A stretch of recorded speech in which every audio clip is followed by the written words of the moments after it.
Hey there. Tonight, we're not walking in the footsteps of lords or knights. We're moving quietly through the shadows, with the servants who made the castle run while rarely being seen. The scullery maid scrubbing before dawn. The spit boy turning meat until his arms go numb. The laundress with frozen hands. The guard pacing in silence while everyone else sleeps. This is their story. Not one of glory or grandeur, but of relentless work, aching limbs, and quiet strength. 10 lives, 10 days, all under one roof, but in entirely different worlds. If this kind of soft, grounded history helps you unwind, feel free to like the video and subscribe, but only if it truly brings you peace. And drop a comment letting me know where you're listening from and what time it is. I love seeing how far these quiet stories travel. So take a deep breath.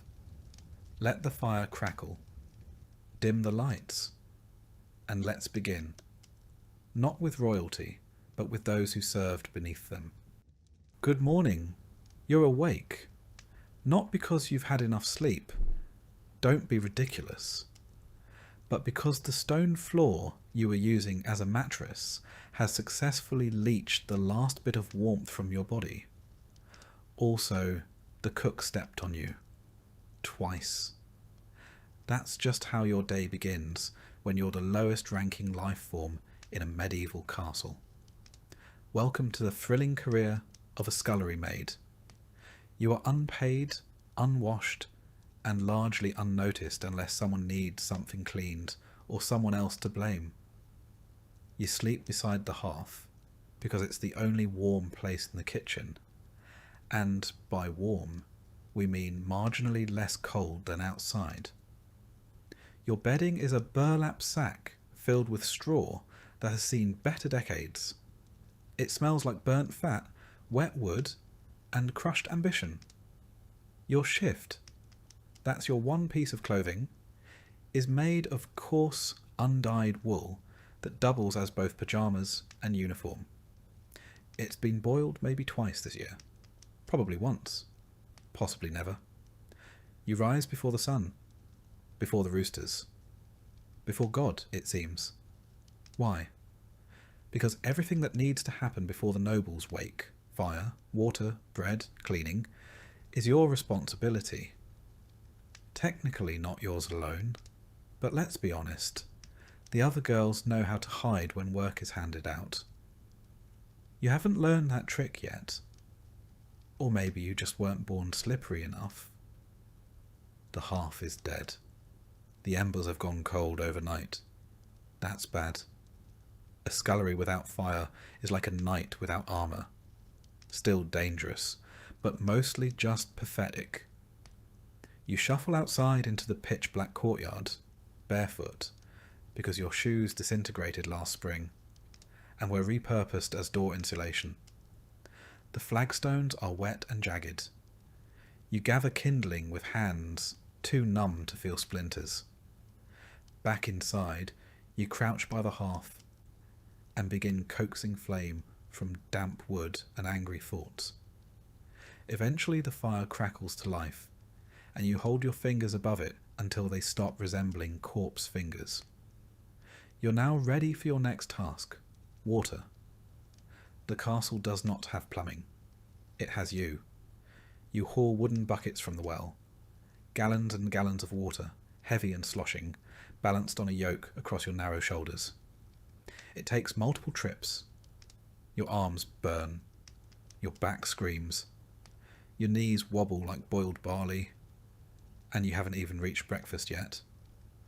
By the time the kitchen staff starts filtering in, yawning, stretching, scratching, you're on your 4th trip to the well. No one thanks you. No one even makes eye contact. You are furniture with legs, that's all. The cook bursts in like a thunderclap, in a bad mood. She's sweating already, barking orders, and armed with a wooden spoon that's been repurposed as a disciplinary device. She shouts something about the stew pot still being crusty. That's your cue to start scrubbing Again. You scrub pots until your knuckles bleed. No soap, of course. That's for rich people and sinners. You use ashes, sand, and lye. If someone remembers to make it, the lye burns. So does the ash, in its own gritty way. You've developed something between a callus and a chemical burn on your right hand. The left one's worse. The scullery is a room of punishment disguised as a workspace. There's no ventilation. The one window is permanently clogged with soot. Everything smells like meat that's been boiled too long, and something else you don't want to identify. You spend most of your day hunched over basins, scraping grease from pewter trenchers, and slapping rats off the table with a ladle. Let's talk about rats. They run this place. You just work here. Mid-morning arrives. You haven't eaten. There's a heel of bread in your apron, hidden and dry as chalk. You gnaw on it behind the doorway, trying not to look guilty. You fail. A kitchen maid spots you, reports you, and now you're assigned to latrine pot duty for the rest of the week. Congratulations. Later, you get promoted to onion duty, which is just a fancy way of saying cry professionally for 2 hours. You chop onions until your face is a waterfall. No one asks if you're okay. Everyone assumes you're just weeping from your station in life. Around noon, the nobles take their first meal of the day. You carry in dishes, step precisely where you've been told, and do not make eye contact under any circumstances. Nobles don't like to be reminded that servants have eyes, or faces, or thoughts. You hold a pitcher for a full hour and are never asked to pour. Your arms go numb, that's normal.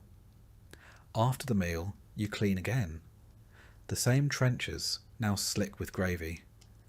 Bones tossed carelessly under the table. Half-eaten pies, chewed grapes, and something that may have once been a fish. You scrape it all into the slop bucket. You're not allowed to keep scraps, but you might sneak one. Just once. Just the crust. Just the edge. Just enough to keep standing. Afternoon blurs into evening. You haul more water. You peel more roots. You mop the floor. You sweep the hall. You get blamed for the dog vomiting in the solar, even though you've never even seen the solar. Doesn't matter. You were there. Spiritually. As the sun sets, dinner prep begins. It's louder now. Hotter. The hearth is blazing, smoke filling the rafters. Someone drops a pot. The cook screams. A fire nearly starts. You slap it out with your apron and keep moving.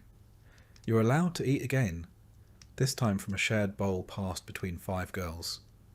The stew is mostly liquid. A floating root, a grain of barley, and a suspicious chunk that might be squirrel. Doesn't matter. You eat it. It's food. Finally, dinner is served to the nobles. You stand nearby again, a background character in someone else's pageant. Your feet are soaked. Your back is locked. You haven't spoken in hours except to say, "Yes, cook." "Sorry, cook." Or, "It won't happen again, cook," whether or not you know what happened. Night falls. Dishes again. More scrubbing. Bones stuck to the pan like medieval cement. Your hands are shaking now. Not from cold. From exhaustion. You're dismissed with a grunt. You crawl back to your sack near the hearth. The fire has dimmed to glowing embers. You press close to the stone for warmth. Your tunic is still damp. You smell like smoke, onions, and fatigue. Someone's already asleep beside you. Someone else is crying quietly. You don't ask who. You don't want to know. You lie there for a moment, not asleep, not quite awake, thinking about what came before this. You didn't choose this life. No one chooses to be a scullery maid. You are born into it. Your mother worked in the dairy until her back gave out. Your aunt did laundry until she caught fever from the river. Now it's your turn. You're part of the great medieval inheritance, suffering passed down like a ladle. There's no path up. You don't become a cook. You don't marry the steward. You don't get promoted to lady's maid and learn embroidery under soft candlelight. That's fiction. You grow older. Your hands get worse. Eventually, you're too slow to scrub the pots, and they replace you with someone younger, cheaper, and less likely to fall asleep standing up. So, you pay attention to the little things, the rhythm of the kitchen, the shifting alliances between servants, the unspoken rules of survival. Never correct the cook. Always share the driest part of the bread with the girl who's bleeding. Stay out of the steward's way. If you hear a noble's footsteps behind you, move immediately or risk being trampled, physically or socially. There's gossip, of course, the only currency the servants have. Someone swears the chamberlain is sleeping with the lady in waiting. Someone else says he's in love with the choir boy. Someone saw the knight with the red beard eat 5 figs and throw up into his own helmet. That one is probably true. When there's a wedding or a feast, it's chaos. 3 times the guests, 10 times the work, and no time for anything but frantic scrubbing and silent praying. The nobles celebrate, you blister. By the end of those nights, you're not even tired. You're hollow. And then there's winter, the worst of it. You work through your own cough, your own fever. You wear the same shift for weeks, layered with scraps. There are days when the water in your bucket freezes before you can get back to the kitchen. You keep going anyway, because if you stop, someone else takes your spot. And because you've been told that suffering without complaint is a virtue, especially for girls like you. You used to have a name. People used to say it. Now you're just girl. And maybe you there. You're not special. You're not a hero. You're just another invisible cog in the castle machine. And yet, the castle runs because of you. Because you get up before the sun. Because you know how to quiet a squeaky hinge with goose grease. Because you remember which bucket is clean and which one holds the mop water. Because you scrub the pans until they shine like coins you'll never hold. No statue will ever be carved for you. No song sung. But if you disappeared tomorrow, the kitchen would fall apart in a week. You don't sleep well. You twitch. You ache. Your dreams are strange and half-formed. Sometimes of green fields, sometimes of boats sailing away, sometimes of nothing at all. You wake with your mouth dry and your arms heavy. Another day begins. Another day exactly like the last. And no one notices. Except maybe Lord Crumbs. You are the spit boy. Congratulations or condolences. It really depends on how much you enjoy rotating slowly in front of open flame while contemplating your life choices. You're somewhere between 8 and 12 years old, small enough to crouch under the hearth, old enough to not cry every time you burn yourself. You are either orphaned, sold, or your parents were very persuasive when it came to convincing you this was an opportunity. Your job is to sit on a stool, if you're lucky enough to have one, beside the great kitchen hearth and turn the spit. All day, slowly, clockwise mostly, until someone tells you otherwise. Sometimes you're told to stop. Sometimes you're told you were turning too fast or too slow, or that you weren't turning it with enough noble dignity. Once, someone accused you of cheekiness because you blink too often. It's hot. Hot in a way that feels unnatural. Like living inside a loaf of bread that's halfway through baking. Your cheeks are constantly flushed. Your hair is always damp. Your tunic, singed at the hem, smells like every type of meat that's ever passed through this kitchen. You used to like the smell of roasting duck. Now it gives you migraines. Burns. Constant. Blisters. Everywhere. The kitchen has no sympathy. You're just expected to get better at dodging. If you blister your palm, wrap it in a rag. If your eyebrows singe off, grow new ones. If you faint, try to land somewhere that won't spill anything. You don't get breaks. The meat doesn't care if your arms are tired. The fire doesn't care if you're sweating so hard it's dripping into your eyes. The nobles expect their roast goose to spin at the correct angle and pace, or heads will metaphorically roll, sometimes literally, depending on how drunk the steward is. On special feast days, the spit gets longer. Bigger birds, whole pigs. Once, an entire deer. It took 2 of you to turn it. Your partner had a lazy eye and a mean streak. He'd let go of the crank at random intervals, just to watch you panic. You haven't seen him in a while. Rumour has it he's been reassigned to the kennels. You hope the dogs are treating him fairly. You sit for hours in the same position. Your knees go numb. Your back knots up. One time, your foot fell asleep so hard you thought you'd gone lame. The steward called you dramatic and threw a turnip at your head. The kitchen is chaos. Shouting, boiling, clanging. People running into each other with trays of oysters and jugs of wine. You are the eye of the storm. Nobody thanks you. Nobody remembers you. But if that roast comes out uneven, someone will blame the boy who turned it. When the meat is finally declared done, you help pull it off the spit. Carefully. The fat sizzles. The grease drips. If you flinch, you get scolded. If you hesitate, you get slapped. Then it's on to the next roast, or the stew, or the pies, or the boiling cauldron that smells like fermented onions and despair. You don't really know what time it is, ever. Your entire life is firelight and hunger. Sometimes, if you're lucky, someone throws you a bone, literally, not a metaphor. A half-gnawed bone with just enough meat on it to pretend you had lunch. You eat it in the corner with your hands, hunched like a little animal, and then go back to turning.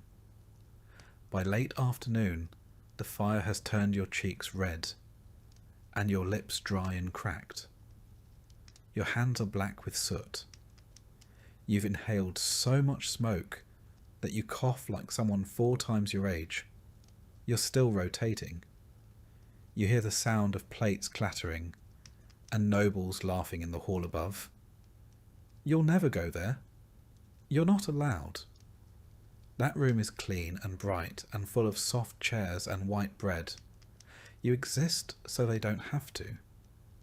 Eventually, the feasting ends. That doesn't mean you're done. It means you now get to help carry trays of half-eaten meat back down to the kitchen. You don't get to eat it. You carry it. You scrape bones into a slop bucket, rinse goblets, and drag the roasting spit into the scullery for cleaning. It's heavy. Your shoulder aches.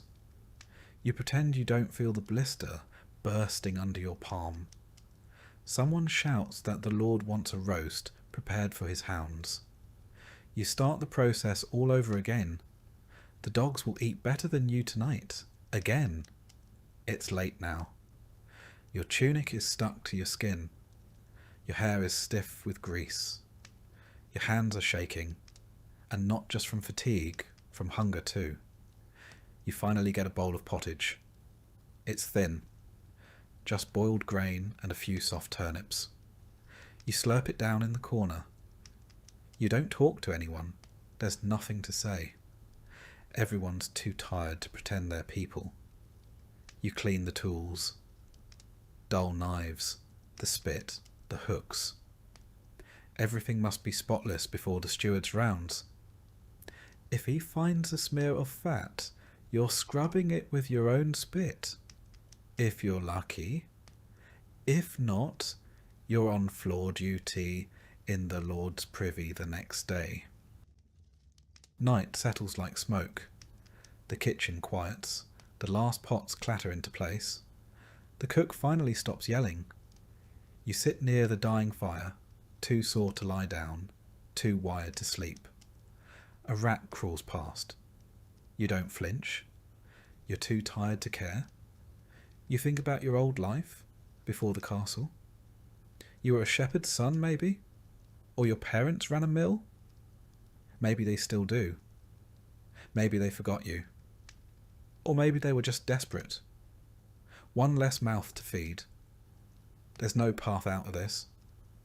The best you can hope for is that your burns heal properly and that your back doesn't twist too early. If you're lucky, maybe you'll graduate to assistant cook by age 20. If you survive that long. Winter is especially cruel. The castle walls are thick, but the draught still cuts through like a blade. Your station by the hearth should be a blessing. Warmth, light, fire. But it's not warmth. It's exposure. One side of your body roasts, while the other side freezes. You rotate like the meat. A human kebab of fatigue and frostbite. You don't have proper shoes. You wrap your feet in scraps and try not to stand in puddles.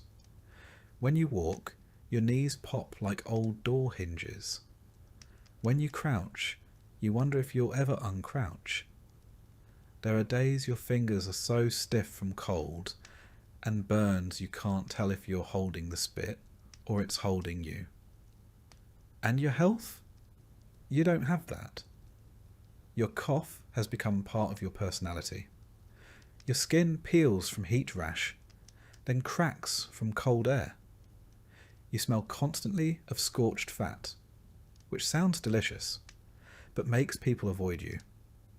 You've burned the same forearm so many times it looks like overcooked pork. No one offers a remedy. The apothecary is for nobles. You're told to rub it with pig lard and keep turning. The hierarchy in the kitchen is strict. You are beneath the kitchen maids, beneath the butcher's assistant, beneath the boy who fetches eggs. You are the lowest. Even the dog that begs for bones is higher than you. At least it gets scraps. Sometimes the steward nods at you. That's the highlight of your week. You wonder, not often but sometimes, what your life might look like if you ever left. Then you remember, spit boys don't leave. They either grow up to be other kinds of servants, or they don't grow up at all. You settle into your spot by the hearth again, legs folded, arms hugging your knees. The flames are lower now, but your skin still burns where yesterday's blisters cracked open. You stare into the coals and imagine what it might feel like to be warm without hurting. You don't know. You've never felt that. Outside, snow is falling. Inside, meat is sizzling. And in between them, forgotten and ignored, you keep turning, like you always do. You know how every castle or town needs someone to deal with the human waste? That's you. You're a gong farmer, which is a polite medieval way of saying professional human filth remover. If it goes in the chamber pot, you take it out. If it ends up in the latrine, you get it back out again. You are the bottom of the bottom, scraping the literal cesspit of society. And somehow, it's a real job. One that paid better than some others. But before you get excited, remember, It paid better because no one else wanted to do it. Your shift starts at night. Not because you're nocturnal, but because no one wants to smell or see you during the day. You're banned from public markets until you've bathed. Not that bathing helps. The stink doesn't wash off. It lives in your pores now. You're the reason people cross the street and pretend they didn't see you. Your tools, a rake, a bucket, and a shovel. Your uniform, layers of thick wool stuffed with moss and whatever you can find to try and block the smell. It doesn't work. The smell finds a way. It always does. Your job is simple. Go to the cesspits. Dig out the compacted, fermented, semi-liquid remains of everything the castle or town has flushed into the earth for the last 6 months. And get it out before it overflows into the streets. You climb down into the pit. Yes, down. Ladder optional. Rope if you're lucky. The smell hits you like a brick wall dipped in sewage and fermented despair. It burns your eyes, coats your tongue, and makes you wonder what choices in life led you here. You breathe through your mouth, but it doesn't help. Now you can taste it. You descend slowly, boots squelching on the moist slope of decomposing waste. The pit is ankle deep in places, knee deep in others, and bottomless in imagination. You rake through it all. The recent stuff is bad, but the older layers? That's where the nightmares live. Grey sludge, black crusts, slick masses that burble and shift as if they're thinking about becoming sentient. You don't ask questions. You dig. And what are you digging through? Human waste, of course. Animal waste. Broken chamber pots. Straw soaked with fluids you'll never identify. Bits of food. Bits of cloth. The occasional dead rat. The occasional dead other thing. Once you found a chicken. You still don't know how it got down there. You buried it with some dignity. Sometimes, if you're lucky, you find coins, dropped from nobles who used the latrine in a hurry. You pocket them. You've earned it. Once your bucket is full, you haul it out. You dump it into your cart, an open wooden box on wheels that creaks like it resents you. You repeat this process 12 times. More if the castle's had a feast recently. And you always do it at night, under torchlight, because the people above don't want to see the cost of their comfort. You work in silence. No one talks in a cesspit. Once your cart is full of what medieval records gently call night soil, you roll it through the quiet streets. The wheels leave tracks. The air behind you wilts. If anyone sees you, they gag or mutter a prayer. One kid once threw a cabbage at you. You threw something back. You're not proud of it. You head outside the town walls to the dumping grounds, usually near the fields. Because guess what? Waste gets reused. All that filth you collect? It becomes fertilizer. The very same nobles who won't look you in the eye are unknowingly eating vegetables grown in their own refuse. That's what you call medieval recycling. By early morning, you're done dumping, but not done working. You return to clean your tools, which means rinsing them in a pond that's already halfway ruined. You wash your boots, your clothes, your hands. It doesn't help. The stink clings. Your neighbours can always tell what shift you've worked. Some won't sit near you at meals. Some won't even share a table. You try not to let it get to you. You tell yourself it's honest work, important work. If you stopped showing up, the entire castle would flood in filth within the week. You're not a hero, but you're what stands between society and ankle-deep disaster. You eat alone, most days. Your bread tastes like ash. Not because it's burned, just because everything smells like ash, and worse now. You drink ale because the water's not safe, and because, frankly, being sober around your own job is a kind of masochism. Winter is the worst. Not because it's cold, though it is, but because everything freezes. The waste freezes. Your hands freeze. Your breath turns to steam, and then to regret.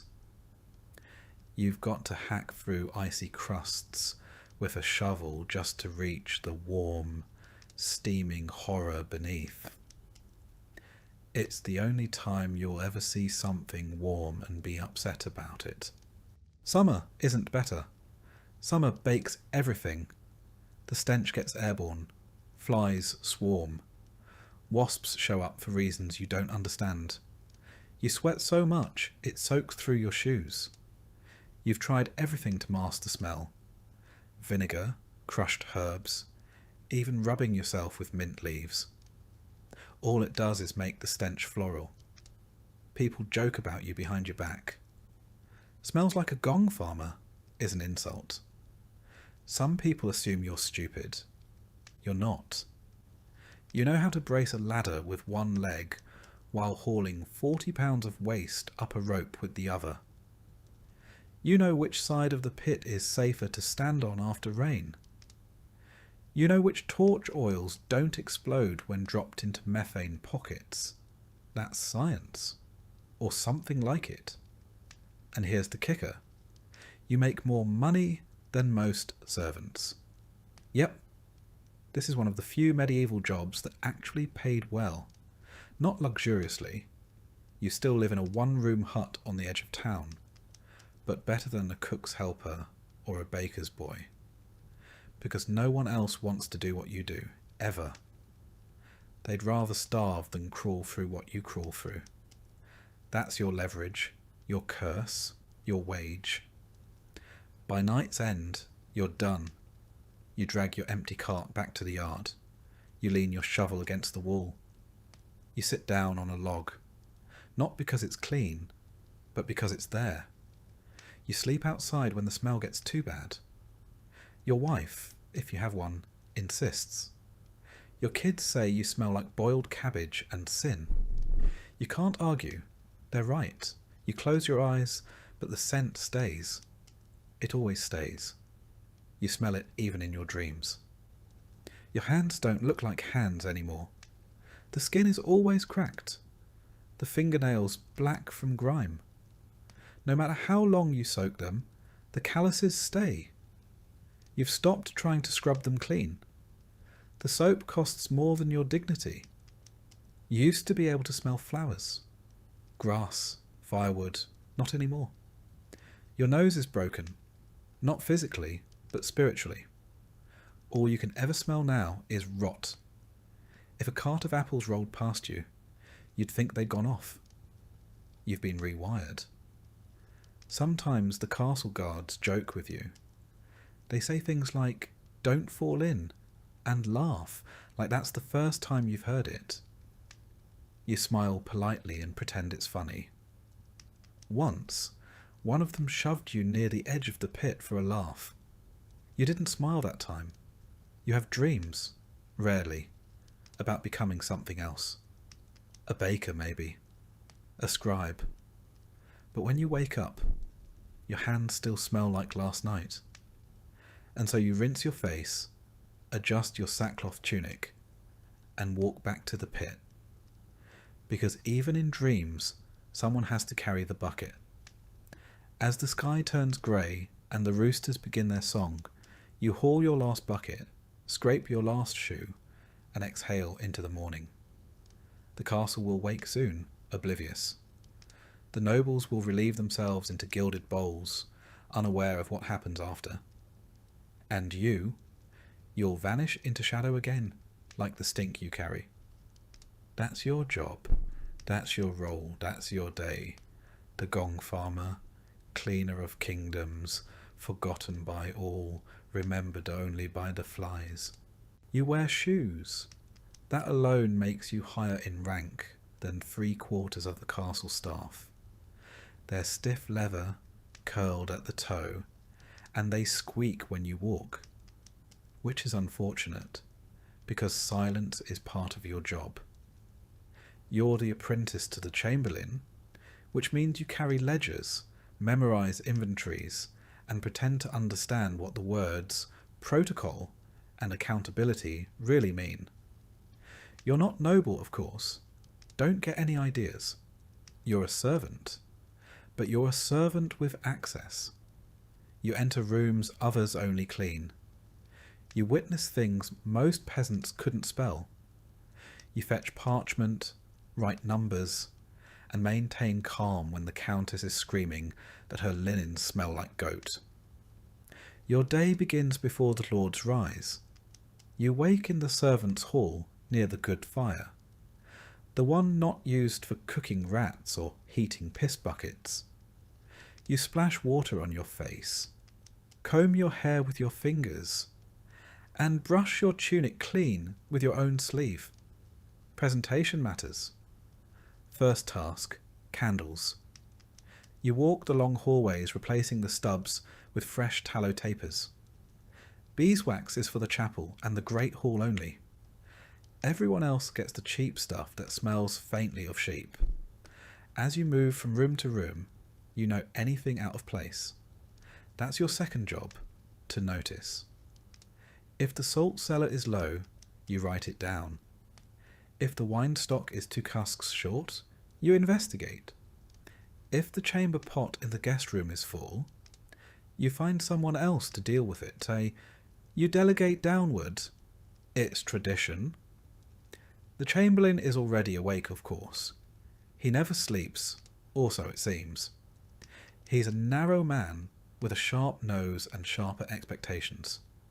He smells faintly of ink and dried lavender. His robes are always spotless, and he always knows when you've made a mistake, sometimes before you make it. He speaks in lists. 2 bolts of woolen broadcloth, 4 barrels of lamp oil, 1 visiting friar with dietary demands bordering on heresy.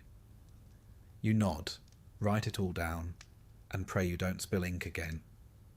Last time you did, he made you recopy an entire month's ledger by candlelight, while the steward watched and chewed pickled herring directly into your ear. Your job is part clerk, part courier, part scapegoat. When the linens go missing, it's your fault. When the firewood is damp, it's your fault. When the lord's hunting dog defecates in the guest stairwell, somehow, still your fault. Mid-morning is for inspections. You follow the chamberlain through halls and chambers like a silent, scribbling ghost. He taps walls, lifts bed covers, tastes wine, sniffs rushes. You nod and record. You try not to sigh. Once you caught yourself yawning and spent the rest of the day organising dry peas by size and colour. You envy no one in this castle, except maybe the cook's dog, who at least gets to bark without consequence. Lunch is not a break. It's a logistical nightmare. Who eats what, when, and where? And who is seated 2 spots away from whom, so no one accidentally reignites a blood feud over pigeon pie. You carry seating charts, correct titles, and gentle reminders that Lady Cressida is no longer speaking to Lord Alric since the Lent wine incident. After the meal, the chamberlain reviews accounts. You sit across from him in the solar, reading aloud each line item. Wax, fish, salt, horseshoes, ink, wool, barley, mead, soap, barley again. The list never ends. Occasionally he asks you for the weight of a cask, or how many loaves can be cut from a stone of flour. If you hesitate, he raises 1 eyebrow. You'd rather be slapped. Then come the visitors, nobles from another estate, a wandering knight, some distant cousin who's somehow always between holdings. They arrive with trunks and egos and dietary needs. You show them to their chambers and take careful notes on what linens they receive. Not because anyone will thank you, but because someone will absolutely blame you when they vanish. You're also responsible for the castle's keys, or more accurately, for fetching them. The armoury key, the wine cellar key, the upstairs wardrobe key that fits nowhere but is still important. You carry them in a pouch tied tightly to your belt, and you touch them reflexively like prayer beads. Losing them would be a career-ending scandal, possibly a beating, possibly exile, possibly worse, permanent latrine duty. By late afternoon, the lists have turned to logistics. A shipment of salted herring is late. A bolt of velvet has gone missing. A priest drank too much and is asleep on the chapel floor. The kitchen is out of vinegar. The stables need more hay. The steward has opinions. You listen, you nod, and you draft a polite response in the chamberlain's hand. Sometimes you draft love notes. Yes, really. There's a noble lady who insists on communicating only via letters. She dictates them to you behind a curtain while feeding her lapdog strawberries soaked in cream. You write what she says, edit out the madness, and deliver the wax-sealed nonsense to a knight who blushes like a baker's oven every time he opens one. Evening approaches. Candles again. You pass through the halls with a taper and a snuffer, relighting what's gone out, trimming what's burned too low. The halls are quieter now. The nobles drink, the servants breathe, and you are somewhere in between, not invited to either world, but required in both. You check on the guest rooms again, fluff the rushes, straighten the curtains, ensure that no one has died, spilled wine, or eloped without proper documentation. By now your feet hurt, your head pounds, and your fingers are stained with wax and ink.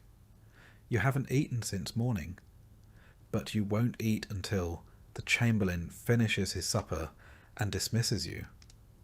Sometimes he forgets. You sit outside his chamber for an hour while he recounts stories from his youth to a bored page boy who probably dreams of becoming a knight. You doze with your chin in your palm and your stomach caving in. Eventually the door opens. You're dismissed with a flick of two fingers. You bow, murmur thanks, and retreat to the servants' quarters. Your bunk is narrow. The fire's out. Someone else has stolen your blanket again. You lie down, still half-dressed, and stare at the ceiling. You wonder if this is what power smells like. Tallow, ink, sweat, and lavender. You used to think working near the nobles would be exciting, that you'd hear secrets, learn how power works. You've heard the secrets, all right, mostly about hemorrhoids, stolen pastries, and who thinks whom is insufferable. As for power, it's just more rules, more ways to fail. The Chamberlain says you're learning discipline. What you're learning is exhaustion. What you're learning is how to be invisible, indispensable, and ignored at the same time. You've become fluent in silence, skilled in being present but forgettable. There's talk of promotion. Maybe one day you'll be assistant to the steward, or manage the cellar books. Maybe. More likely, you'll keep doing this until your back gives out or your eyes go bad from reading numbers by candlelight. There's no pension, just a slower decline, and still you show up, because your work keeps the chaos stitched together, because the castle doesn't run without you, because someone needs to make sure the salt stock matches the winter ration plans, and because if you don't, someone will notice. You drift off to sleep counting barrels in your head. You dream in inventory. You wake when the first bell rings. It's still dark. You stand up, stretch your aching legs, and adjust your squeaky shoes. It's time to relight the candles. And begin again. The other servants tolerate you. Barely. You're not one of them. Not anymore. You wear cleaner clothes. You use words like allocation and inventory. But you're not one of the nobles either. They forget your name even as you light their hearths and refill their inkwells. You exist in the middle, a walking reminder that power trickles down slowly and responsibility floods upward. And still, you show up. Because showing up is what keeps the castle standing. And tomorrow, like today, you'll carry the lists, count the candles, and be blamed for everything that goes wrong. You start your day in a barn that never quite sleeps. The horses stir before the sun rises, snorting clouds of steam into the frozen air, hooves clattering softly in stalls layered with straw and the occasional rat. You are the stable boy. That means you shovel, you brush, you haul, you get kicked, often, but mostly you apologise to creatures that outrank you in both grace and nutrition. You sleep in the hayloft above the main stable, if you can call it sleep. The floorboards are thin, and the horses below never stop shifting. You hear everything. A tail swishing, a hoof stomping, the unmistakable sound of something large defecating very close to your pillow. Your hands are already cracked before dawn. You pull on the same stiff boots, the same sour-smelling tunic, and climb down the ladder. The cold hits you like a slap from God. You start mucking out the stalls. One by one. Shovel, pitch, shovel again. It's not glamorous. It's not even tolerable. But it has to be done before the master of horse arrives, or else you'll spend the morning with a split lip and a lecture on discipline. You work fast, but not too fast. Moving too quickly spooks the horses, and spooked horses are worse than angry nobles. They bite, rear, and crush. You've already broken 2 fingers and once got a hoof to the ribs that left you coughing blood for a week. Still you love them, the animals. They don't lie. They don't yell. They don't pretend to be better than you. The stable smells like hay, manure, sweat, and horse, which is somehow worse and better than anything inside the castle. You don't mind it anymore. You've stopped smelling things the way regular people do. You know the scent of a healthy stallion versus one with colic. You can tell when a horse is nervous just by how it breathes. These animals make more sense than most people. After the stalls are cleared, you fetch feed. Heavy sacks of oats and hay bales stacked high in the loft. You lower them one by one, careful not to twist your back again like last winter. You nearly passed out and the master said, "He's faking it," before throwing a bridle at your head. Feeding is a delicate dance. Some horses are greedy, some are shy. Some will bite your hand if you reach at the wrong moment. You've got scars to prove it.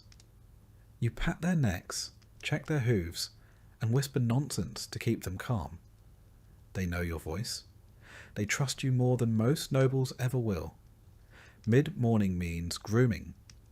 You brush, curry, clean hooves, and untangle manes. You pluck burrs, wipe noses, and scoop more dung than you care to count. If the lord is riding, you polish the tack until it gleams. Not because he'll notice, but because the master of horse will. And if anything is amiss, it's your hide that gets tanned, not the leather.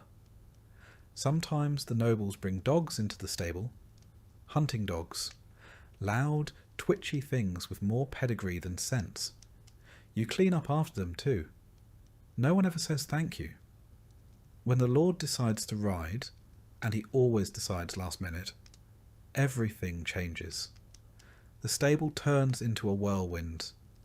You saddle his best gelding, the one that doesn't like to be touched. You check the straps 3 times. You wipe the bit with a cloth. You make sure the stirrups are exactly how he likes them. Too short, of course. Because fashion over function is eternal. Then you stand aside, quiet and invisible, while he mounts. If the horse fidgets, it's your fault. If he slips in the mud, it's your fault. If he falls and breaks a nail, it's probably still your fault. You'll hear about it for weeks. In the meantime, you fetch fresh water, sweep the yard, and stack more hay. The smell of leather and sweat clings to your skin.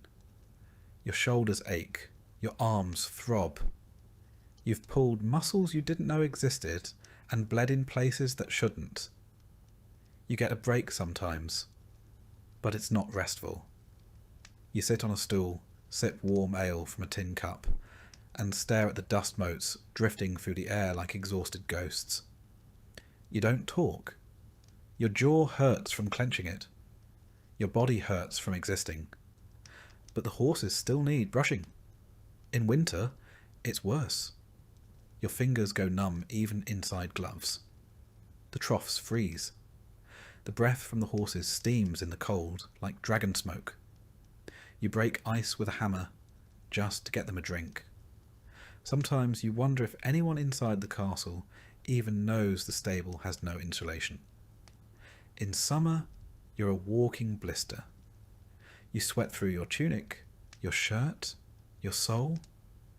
Evening arrives with flies. Clouds of them. They gather in the corners of the stable, buzzing like tiny curses.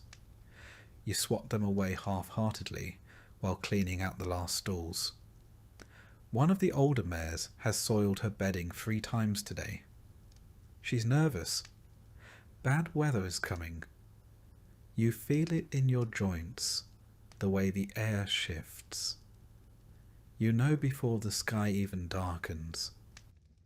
You sweep again. You rake again. You scrub the troughs with a fistful of straw and an old brush that lost its bristles 2 years ago. No one replaces it. No one notices but you. The master of horse checks in one last time. He grunts if he's pleased. He yells if he's not. You've learned to measure your day in the distance between his voice and your face. You sneak a few carrots from the feed room. One for the grey mare, who doesn't bite. One for the chestnut, who only bites strangers. They nuzzle your hand with soft velvet noses. It's the closest thing to affection you get. When the sun goes down, you climb the ladder to the hayloft again.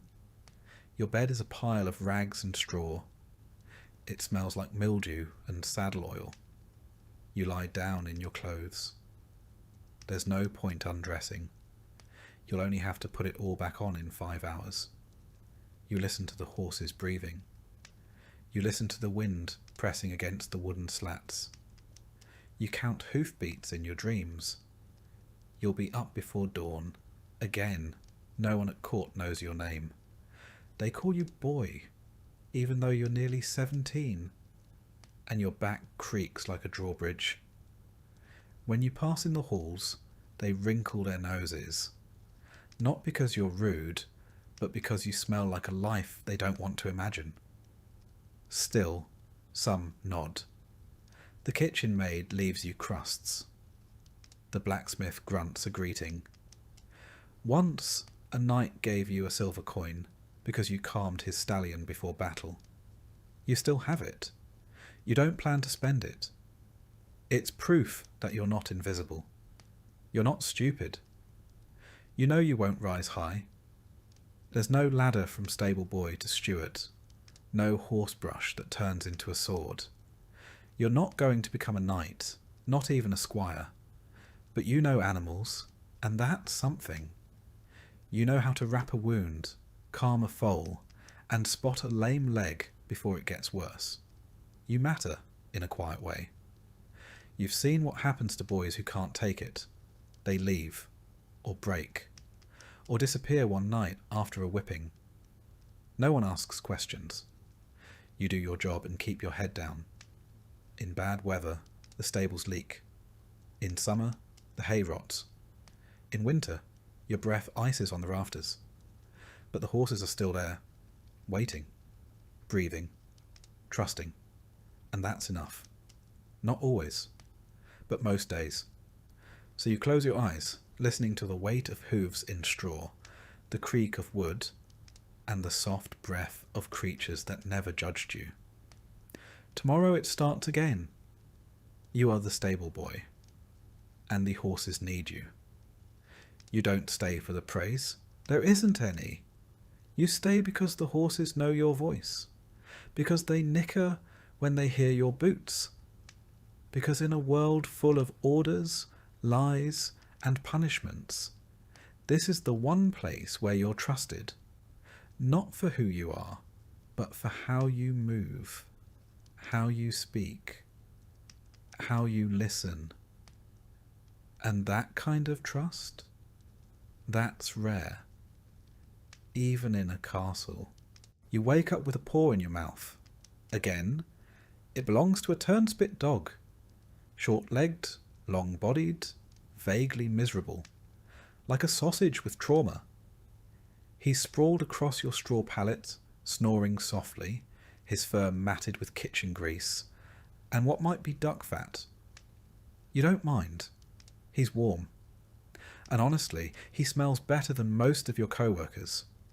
You're the turnspit dog keeper, which means you are the invisible, overworked, underfed bridge between noble cuisine and the medieval animal treadmill. Yes, that's a thing. The dogs run, the spit turns, the meat cooks, and someone has to make sure the dogs don't die, snap, or sit down mid-roast. That someone is you. Your shift begins before the fire's even lit. You get up, stretch your back until it clicks, and immediately step in something wet. Hopefully water. Probably not. The dogs are restless. They know what's coming. You haul the first of them from the pallet. A stubborn mutt named Snipe. He bites you. Lightly. You deserve it. He's been on spit duty 3 days in a row. You rub his ears, mutter an apology, and lead him into the kitchen. The fires are already smoking. The cook is yelling about Swan again. You open the turnspit wheel. It looks like a hamster wheel, if hamsters weighed 30 pounds and had job-related trauma. Snipe crawls in. You latch the gate behind him. He starts walking. The spit begins to turn. The roast, boar maybe, begins to spin. Now you watch. You time, you bribe, you beg. The trick is keeping them moving without pushing them too hard. If the dog slows down, the roast cooks unevenly, and the cook throws things. Hot things, sharp things, emotional things. If the dog stops completely, the spit jerks, the meat slips, and you spend the rest of the morning being told that you've ruined Christmas. It's May. There are 4 dogs. You rotate them like wheels on a cart. 2 on duty, 2 resting. But none of them really rest. They just whine, twitch, and gnaw on old bones in the corner, while you rub their legs and whisper encouragements like you're raising canine gladiators. You clean the wheels too. Not because anyone tells you to, but because they squeak loud enough to make the cook's temples throb. You learnt that lesson last month, when a squeal mid-banquet earned you a ladle to the forehead. Sometimes the Lord himself walks through. He doesn't speak to you, just nods vaguely toward the meat and compliments the earthy flavour. That's your sweat, and probably some dog hair. You're welcome.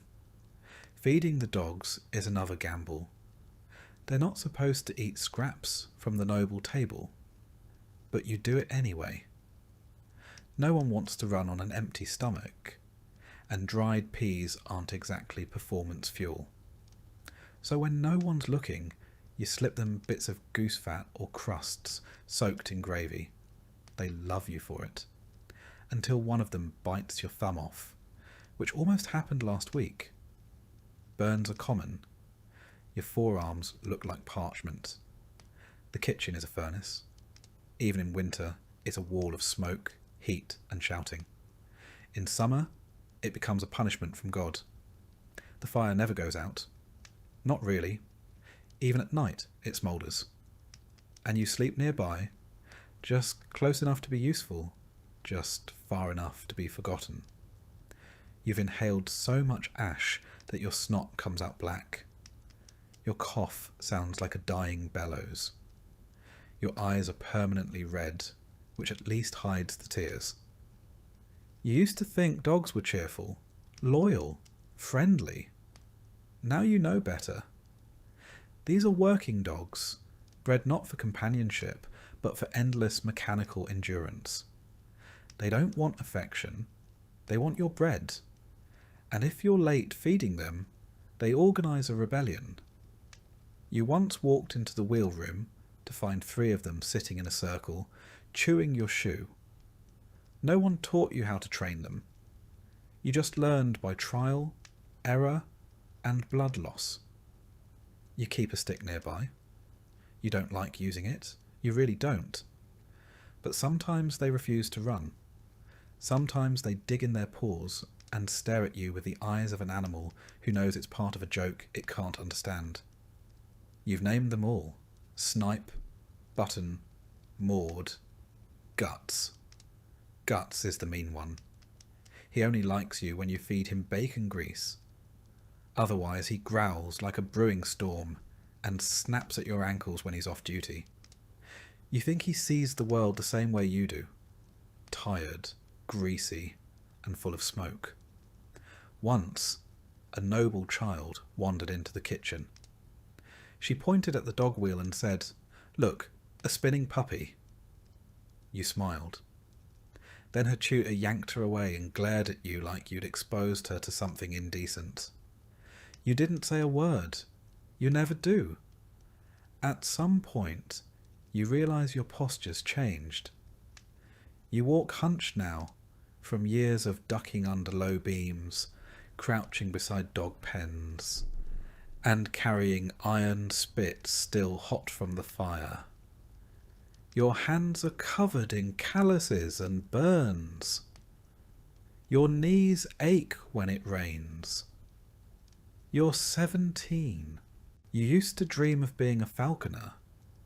You thought maybe you'd train birds, walk through forests, wear a leather glove and squint at the sky like you understood something. Now you can't even hear birds over the constant drumming of paws in a wheel. When you do get a moment alone, you sit by the back door, just out of sight. You let one of the dogs curl up next to you, usually Maud, the quiet one. She's the only creature in the kitchen that doesn't demand anything. She just breathes, warm and real, and you rest your head against the side for a minute. Maybe 2. Then the bell rings again. More meat, more spinning. No one thanks the dog. No one thanks you. At night, you scrub the grease from your arms with sand and prayer. You curl up in straw, listening to the slow pant of sleeping dogs and the lingering sizzle of fat in the hearth. You dream of running. Not from anything, just running. And the wheel keeps turning. Sometimes you hear the nobles talk about the charm of rustic kitchens. They mean the decor, the roasted swan, the smell of herbs they think came from the garden, and not from the sweat of the scullery maid who harvested them barefoot in the dark. They don't know you exist. They don't know the dogs exist. If they do, they think it's quaint. A detail for the minstrels to include in their songs. The turning hounds of House Wexford, or something equally oblivious. You once overheard a bard say that turn-spit dogs enjoy the exercise. You nearly choked on your own laugh. You've learned a strange patience working here. You don't argue. You don't complain. You just keep the wheel turning. You feed the dogs, tend the injuries, clean the wheel, and hope the day ends without blood. You've seen worse. One boy got his hand caught in the gearing last year. He doesn't work here anymore. You're not sure if he died or just became someone else's problem. You have a small cloth pouch hidden behind a beam. Inside is a bit of cheese you've been saving, a button shaped like a flower, and a dog's tooth. Guts lost it during a particularly bad day. You keep it like a relic, a reminder that even the meanest dog can break under pressure. Your ears ring from the shouting, from the heat, from the spin. Your bones hurt. Your stomach is never quite full. But every once in a while, one of the dogs nuzzles your arm after a long run, and in that brief, strange moment, you feel seen. Not by the castle, not by the cook, but by something living. And for now, that's enough. Because in this place, even the smallest kindness, a warm side, a steady breath, a dog that doesn't bite, is worth holding on to. Especially when the fire never goes out and the wheel never stops. You fall asleep to the sound of paws on wood, and wake to the same, as if the night itself is on a spit, slowly turning. You wake well before dawn, in darkness and cold. The castle walls don't hold warmth, not for the likes of you. The embers in the hearth are long dead, and your breath fogs in the air above your rough blanket. You sit up, every joint stiff from yesterday's labour. Your hands are already sore, though you haven't touched water yet. You are the laundress. And that means water, soap, fire, and pain. You dress quietly, pulling on a damp wool kirtle that smells faintly of smoke, tallow, and lye. The apron goes over it, stained and stiff with salt from old sweat and splashes of boiled linen water. You wrap a scarf around your hair, shove your feet into cracked leather shoes, and move like you're already late. Because you are. The castle is mostly asleep as you pass through the cold stone halls, carrying a basket filled with the previous day's laundry. Shirts yellowed with sweat, underthings damp with fear, linen napkins stained with wine or worse. Some of these pieces belong to nobility, and any error, any shrinking, tearing, staining, will be treated as a personal offence. You've seen girls dismissed over a scorched tablecloth. You've nearly been whipped over a missing chemise. In the courtyard, you fill 2 wooden buckets at the well. The pump groans. The water splashes cold and loud in the morning silence. You carry the buckets balanced on a yoke over your shoulders. It digs into your skin with every step. Past the smokehouse, past the scullery, to the yard where the great copper boiling pot waits blackened over yesterday's ashes. You light the fire underneath with trembling hands and flint. By the time the water starts to steam, the air is sharp with smoke and your fingers are red with cold. You mix in a scoop of lye, made from hardwood ash you soaked and filtered last week. The liquid goes cloudy. You stir it with a long wooden paddle, careful not to let it splash. The burns on your arms are still healing from the last time you slipped. With the lye water heating, you sort the laundry. Coarse linens in one pile, fine ones in another. The lord's shirts and the ladies' undergarments are treated with reverence, not for what they are, but for what happens to you if they're returned imperfect. Woolens stay separate. You don't boil wool. You've seen a full cloak reduced to the size of a doll's coat in one careless afternoon.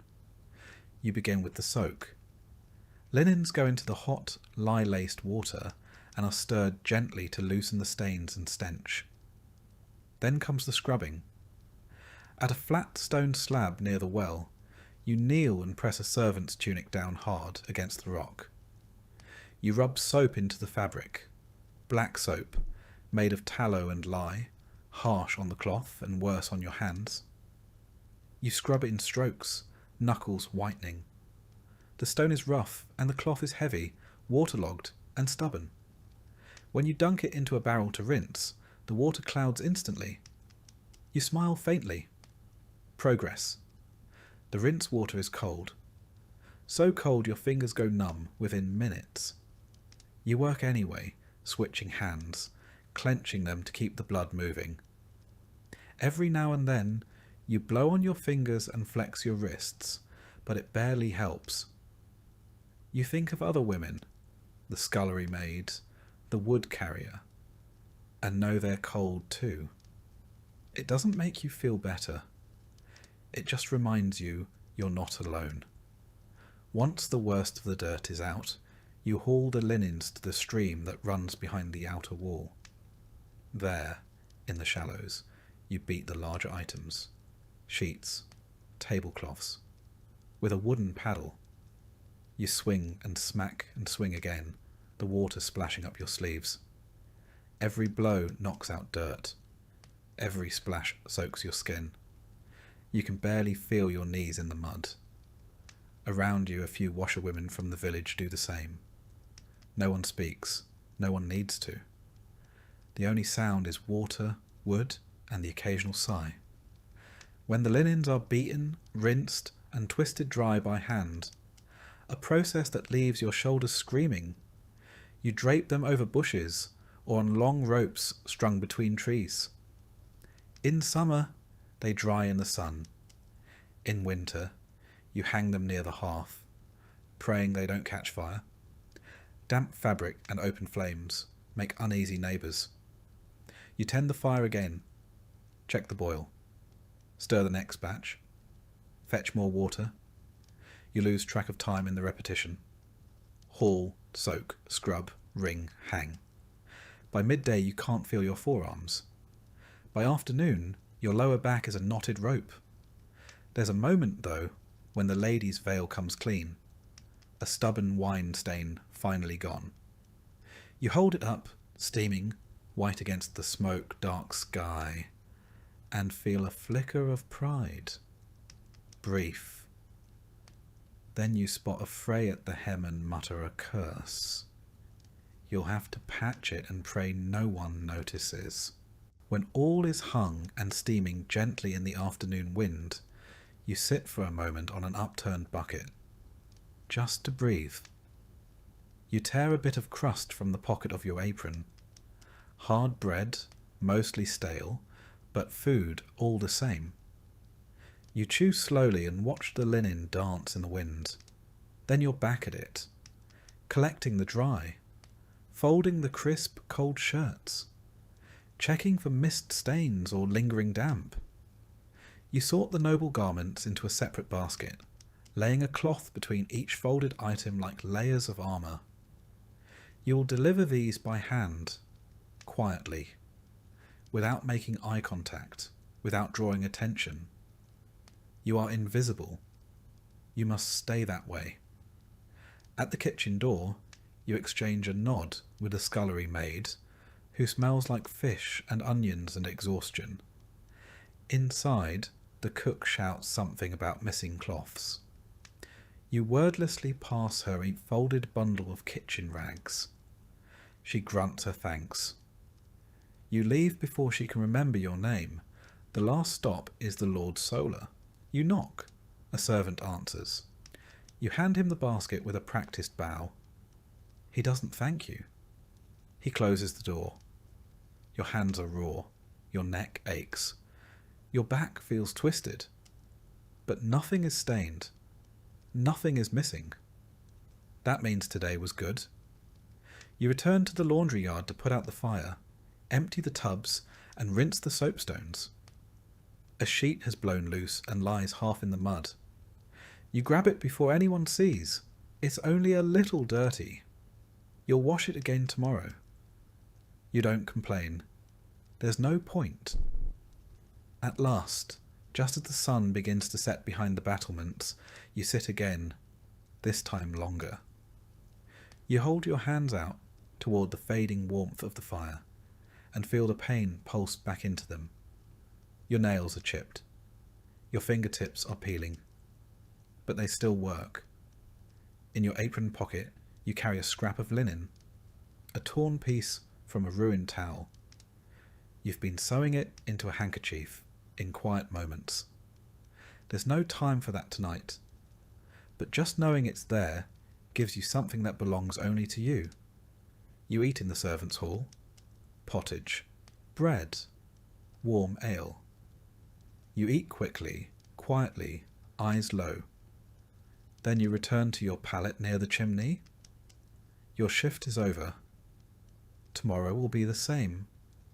Water, soap, fire and pain. But tonight you sleep. When all is hung and steaming gently in the afternoon wind, you sit for a moment on an upturned bucket, just to breathe. You tear a bit of crust from the pocket of your apron. Hard bread, mostly stale, but food all the same. You chew slowly and watch the linen dance in the wind. Then you're back at it, collecting the dry, folding the crisp, cold shirts, checking for mist stains or lingering damp. You sort the noble garments into a separate basket, laying a cloth between each folded item like layers of armour.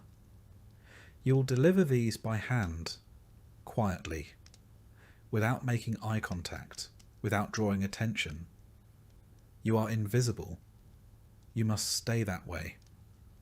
At the kitchen door, you exchange a nod with the scullery maid, who smells like fish and onions and exhaustion. Inside, the cook shouts something about missing cloths. You wordlessly pass her a folded bundle of kitchen rags. She grunts her thanks. You leave before she can remember your name. The last stop is the Lord Solar. You knock. A servant answers. You hand him the basket with a practised bow. He doesn't thank you. He closes the door. Your hands are raw. Your neck aches. Your back feels twisted. But nothing is stained. Nothing is missing. That means today was good. You return to the laundry yard to put out the fire, empty the tubs, and rinse the soapstones. A sheet has blown loose and lies half in the mud. You grab it before anyone sees. It's only a little dirty. You'll wash it again tomorrow. You don't complain. There's no point. At last, just as the sun begins to set behind the battlements, you sit again, this time longer. You hold your hands out toward the fading warmth of the fire and feel the pain pulse back into them. Your nails are chipped. Your fingertips are peeling. But they still work. In your apron pocket, you carry a scrap of linen, a torn piece from a ruined towel. You've been sewing it into a handkerchief in quiet moments. There's no time for that tonight, but just knowing it's there gives you something that belongs only to you. You eat in the servants' hall, pottage, bread, warm ale. You eat quickly, quietly, eyes low. Then you return to your pallet near the chimney. Your shift is over. Tomorrow will be the same. Water, soap, fire and pain. But tonight you sleep. You've seen this before. If she rolls too much, she could twist something inside. You throw open the store and grab her halter. She thrashes, nearly catches your leg, but you hold on. You tug her up, walk her in tight circles. Her eyes roll white. You keep whispering, keep moving. A stable master shows up eventually, curses, and takes over. You step back, shaking. Your arms are covered in dirt and spittle. Your tunic is ripped. But she's standing now. That's something. You return to your rounds. 2 new guests have arrived. Their horses are skittish from the road. You soothe them as best you can. Soft words, firm hands. One of them nips your sleeve. Another stomps and misses your toe by a hair. You fill troughs again, fetch more hay, sweep the aisle for the 3rd time. You mend the torn girth strap with twine and a bone needle. It's not pretty, but it will hold. The sun sinks behind the outer wall. The wind picks up. You close the stable doors, hang the lanterns, and check each horse one last time. You rub noses, check hooves, refill water buckets. You pat Smoke's neck, avoid Gorse's teeth, and scratch behind Willow's ears. When it's all done, you climb the ladders to the loft. You peel off your boots and flex your raw feet. You're covered in dust, hay, and sweat. But no one was kicked, nothing burned, no horses escaped. That makes it a good day. You eat a second meal in the loft, some cheese you traded a favour for, and a hunk of onion bread too hard for the kitchen to keep. You chew slowly, legs tucked beneath you for warmth. Outside, the castle glows faintly with torchlight. Laughter floats from the great hall. Somewhere, a minstrel plucks a lute string. You hear it through cracks in the wood. It sounds like a dream someone else is having. You don't mind. The horses below shift in their stalls. One snorts, one whinnies softly. They're settling, same as you. You lie back in the straw, arms folded under your head. Your fingers ache. Your knees crack when you stretch. Your back feels like a plank. But you are not dead, and none of the animals under your care are either. That counts for something. You think about the stories they tell, about knights, kings, tournaments. They all forget the boy who saddled the horse, who mucked the stall, who whispered to the animal that would carry a lord into glory or death. That's fine. You're not here to be remembered. You're here to work, and to sleep when the work is done. The wind rattles the shutters. Below you, hooves scuffle. And slowly, slowly, the weight of the day pulls you down into sleep. Your last thought before sleep is of a hoof print, perfectly stamped in the mud, rimmed with frost, still steaming from the warmth of the horse that left it. It won't last. It'll vanish by morning.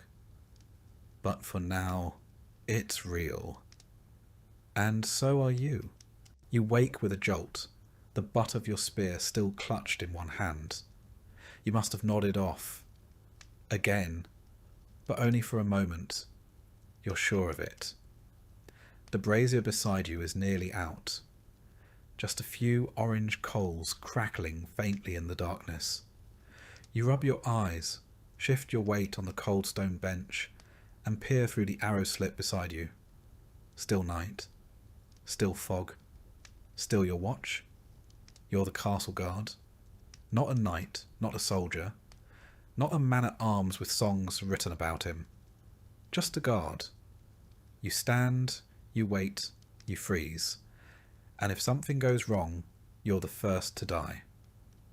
It's your second night shift this week, and your knees already ache.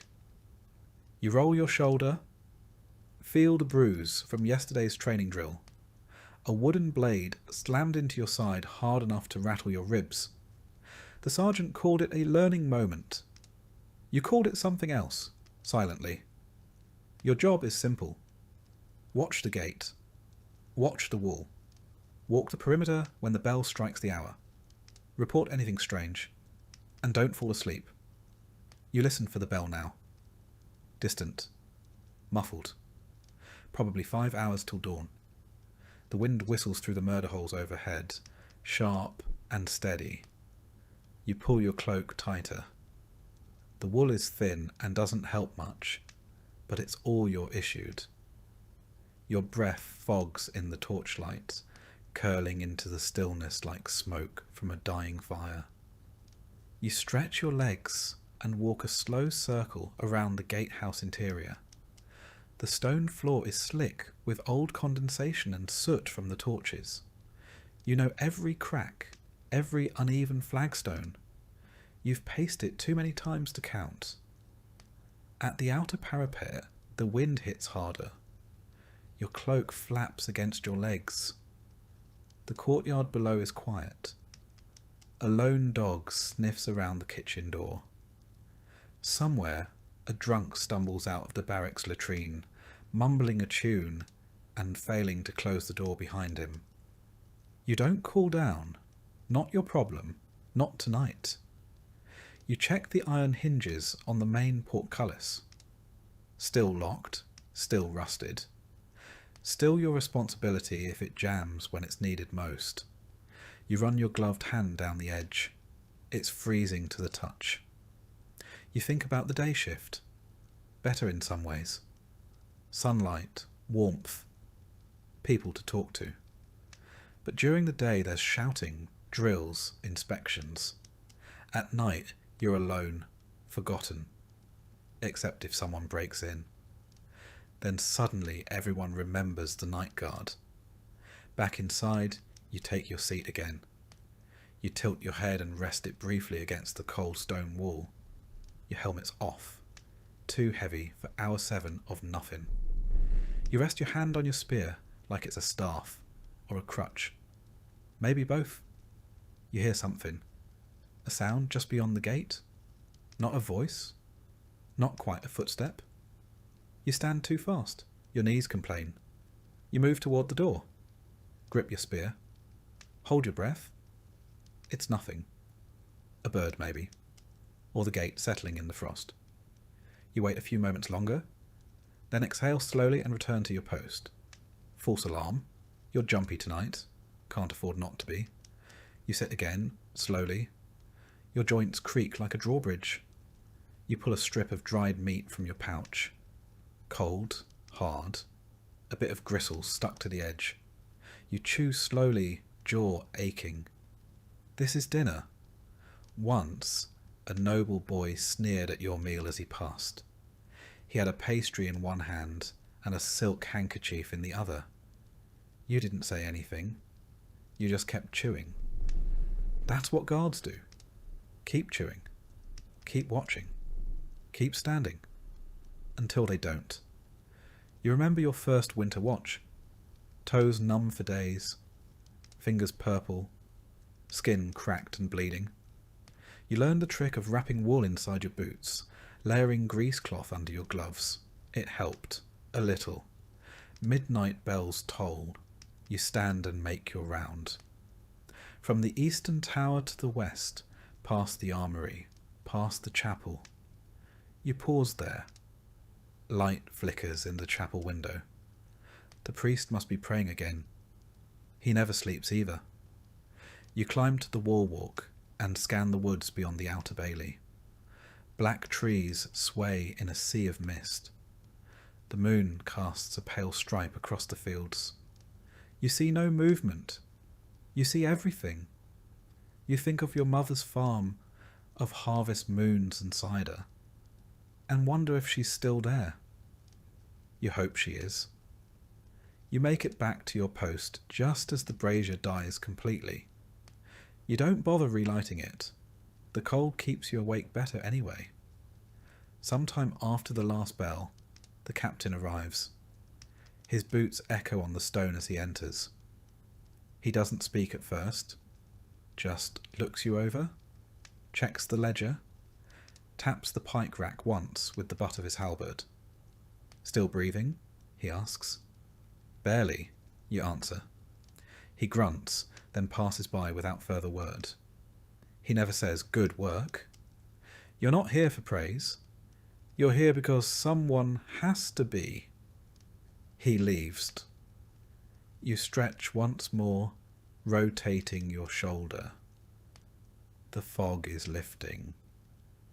The sky to the east is beginning to pale. Soon the bells will ring for morning prayer, and your shift will end. The day guards will arrive, loud, well-rested, and freshly shaven. You'll nod, hand off your spear, and disappear back into silence. You descend the tower steps and make your way to the barracks. Your cot is rough. The blanket smells of mildew and smoke, but it's yours. You peel off your cloak, Set your boots beside the bed and sit a long moment before lying down. As your eyes begin to close, you hear the castle come alive, shouting in the yard, buckets clanking, the cook's voice barking orders. You've earned your sleep, but you know you'll be back tonight. The castle doesn't guard itself. There was a time last year, you still remember it, when bandits tried to storm the gate. Not many, just 6 or 7 desperate men, starving, drunk on stolen wine. They came after midnight, thinking the wall guards were asleep. You weren't. You sounded the bell. You shouted. You held the gate while others armed themselves. One of them, a tall one with an axe, almost made it to the portcullis. You caught him with a spear thrust through the ribs. He collapsed at your feet, died gurgling in the dirt. You didn't sleep for 3 nights after that, but no one thanked you. The steward sent down an extra crust of bread. The sergeant nodded once, said, "You did your job." That was it. You did sleep eventually. And when the bruises faded and the frostbite healed, you were posted right back on the gate, because now they trusted you to stay awake. That was your reward. You shift your weight again, bones grinding. Your hip has a knot in it from years of leaning on stone. You ignore it. You've gotten used to ignoring things. Hunger, cold, the sneers of nobles, the fear of being the first to die if anything truly bad happens. And yet, despite everything, there's pride. Not the kind people toast in halls, but the kind that keeps your back straight when no one is watching. You keep the castle safe. That matters, even if no one sees it. You adjust your gear one last time before bed. The leather straps of your jerkin are cracked, the iron studs dulled from years of wear. Your helmet, dented at the rim, hangs beside your bunk. You should replace it. You won't. It still works. Around you the other guards breathe deep in sleep. Some snore. One twitches as if fighting in his dreams. You envy them. They've done their part. Now they rest. You lie on your side and stare at the wall. The mortar lines look like roads on a map, winding and uncertain. You trace them with your eyes until they blur. Somewhere above, in the solar, nobles stretch in feather beds. Below them, you sleep with a knife under your pillow and your cloak wrapped around your feet. And still, if something were to go wrong in the dead of night, it would be you they send first. Because that's what castle guards are for. You close your eyes, and for a few precious hours you don't have to watch anything. You rise in silence. It's not that anyone is asleep near you, it's that they're all long gone. The scullery maid is curled up by the hearth. The stable boy has vanished into straw. The cook's snores echo faintly through the kitchens. But your work begins now. In the hollow hours no one else wants, you are the night watchwoman. You're not a guard exactly. You don't wear armour. You don't carry a sword. But you walk the halls with a lantern in one hand and a key ring in the other. And if something catches fire, if someone cries out, or if something moves that shouldn't, it's your problem. You wear soft shoes, patched and tied with scraps of cloth. You move without echo, that's the rule. Your dress is wool, thick and plain, with extra layers underneath, because the corridors at night are cold enough to crack teeth. Your lantern clicks once as you light it. The tallow candle flickers, casting long shadows across stone. You check the nursery first. 2 noble children, sleeping fitfully beneath embroidered quilts. You don't know their names. You know when they have fevers, though. You know which one wets the bed. You straighten the blanket and leave without a sound. Next, the Hall of Tapestries. Grand scenes of battles and blood and glory. You pass them slowly, your flame dancing in the glassy eyes of long-dead knights. Something creaks behind you. You don't turn around. Just keep walking. You're not paid to be scared. You pass the library next. It's locked, but you check the door anyway. The last time it was left open, rats chewed through a manuscript, and the steward barked about it for a week. You jiggle the handle. Firm, you move on. The chapel is quiet. A votive candle still burns at the altar. You pause to snuff it, not out of irreverence, but caution. Last winter, a stray ember nearly caught the drapes. You touch the iron candlestick to make sure it's cold, then continue. You climb a narrow stairway, lantern held high. Your legs ache. This is your third round tonight, and the castle isn't small. You walk with purpose, not hurried, not slow. Your ears stay sharp. You hear the creak of wood, the scuttle of mice, the faint drip of condensation off stone. You know every sound the castle makes. What's normal? What isn't? In the east wing, you find a window open. That's not right. It's latched from the inside during supper hours, and no one has reason to open it now. You set your lantern on the floor and close the window quietly. You don't report it. The steward doesn't believe in ghosts. You do. You check the laundry room next. Rows of steaming linens hung from rafters earlier are now stiff with cold. You tug one cloth down, a noble's cloak. Someone left it too close to the wall torch. The hem is singed. You sigh. You'll fix it yourself before anyone notices. You take the cloak with you, folded under your arm. You'll mend it in the still hour before dawn, when the fire is low and your fingers shake from exhaustion. The kitchen corridor is next. A pot left on the hearth still steams faintly. You lift the lid. Onion broth, thin and sour. You dip a crust of bread into it, careful not to take too much. Just enough to feel like a person again. You don't eat with the others. You're not on their schedule. No one saves you a plate, but you've learnt which shelves hide a wedge of cheese or a shriveled apple. The cook pretends not to know. Maybe she pities you. Maybe she once walked these same halls. You check the stair to the Lord's Solar. You do not go up. You're not permitted. That's where the other world lives. The world with feather beds and warmed slippers and voices that ring with command. You just watch it from below. You head toward the servant dormitory. A baby cries behind one door. You knock gently. A mother opens, bleary-eyed. You pass her a flask of warm water. She nods, thanks you without speaking. You leave her to it. Sometimes, when the castle sleeps, the walls feel alive. Not haunted exactly, but heavy with all the lives passing through them. The floor beneath your feet was scrubbed by 1,000 women before you. The stone arch above you was carved by someone who's been dust for centuries. You don't feel small, you feel connected. That's what keeps you moving. You take your final round just before dawn.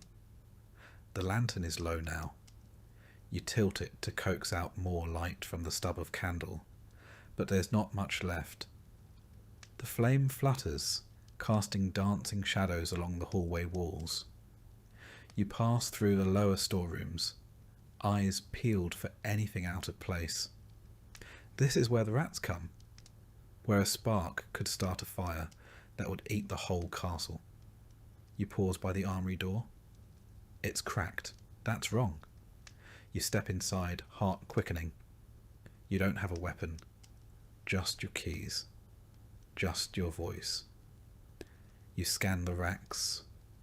Swords, pikes, axes, all accounted for. You check the back wall. Nothing. No one. A draught must have nudged the door, or someone left it unlatched. Still, you shut it firmly and slide the bolt home. Back at your seat near the kitchen hearth, you finally let yourself rest. You set the lantern beside you, unwrap the cloak you carried, and pull out needle and thread. The mending takes time. Your stitches are slow, but even. You've done this before. You finish just as the bells toll for morning prayer. The castle stirs. A door creaks. Someone groans. Another day begins. You fold the cloak. You return it to its peg. You climb to your cot above the linen stores, barely more than a shelf. You tuck your legs beneath your skirt, curl into yourself like a letter unopened, and close your eyes. The castle breathes around you. You sleep. There are moments in the middle of the night when you forget the hour entirely. The castle exists out of time, its own little world of shadow and draught and silence. The walls breathe, the rafters creak. You've learned to tell which sound means loose timber and which means wind.